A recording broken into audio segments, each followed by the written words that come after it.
La question de ce qui est incorruptible doit bien sûr être appliquée à l'œuvre du chrétien et aux œuvres, et tout doit être testé par ce principe. Tout est très bien, les dimensions, l'apparence, l'aspect, l'effet produit, l'apparat et sa signification.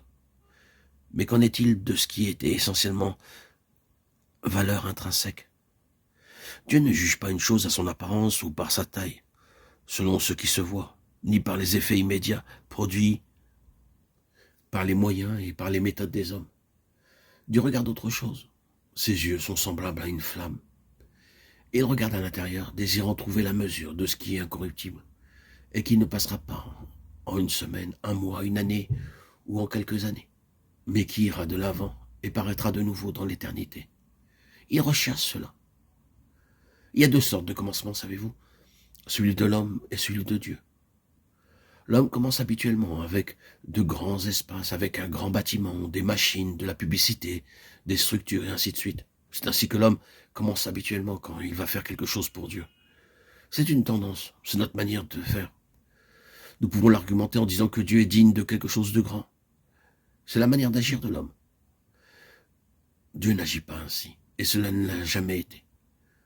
Vous pouvez toujours chercher, mais en vain, car vous ne trouverez pas un seul exemple dans la Bible prouvant que Dieu agit ainsi. La Pentecôte, c'est aussi la manifestation d'une œuvre très profonde et efficace dans le cœur de 12 hommes. Le point de départ de Dieu est toujours intrinsèque. Dieu a toujours commencé avec la vie, avec ce qui est inhérent, avec une potentialité.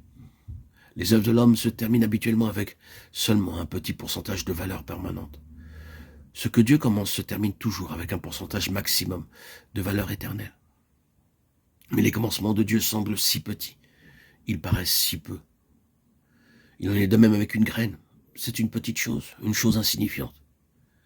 Mais considérons la potentialité résidant dans une graine, dans un grain de blé. C'est ce qui procède intrinsèquement de Dieu. C'est ainsi que Dieu commence. Tout ce qui est réellement vient de Dieu a une longue histoire cachée, issue des profonds agissements divins. Les 30 années de la vie cachée de notre Seigneur avaient eu un grand impact sur les 3 années et demie de son ministère public. Les 40 années de Moïse, passées loin derrière le désert, veillant sur les moutons de son beau-père, avaient une grande incidence sur le restant de sa vie. Elle n'était ni perdue, ni gaspillée, ni des années futiles. Ainsi donc, nous pourrions l'un après l'autre prendre pour exemple Abraham, David et bien d'autres, qui avaient une longue, profonde et secrète histoire cachée. C'est à cause de cela qu'ils ont peut-être pu être utilisés par le Seigneur. Très souvent, quand Dieu travaille, c'est dans les dernières années d'une vie que se fait l'œuvre, bien plus que dans toutes les années antérieures.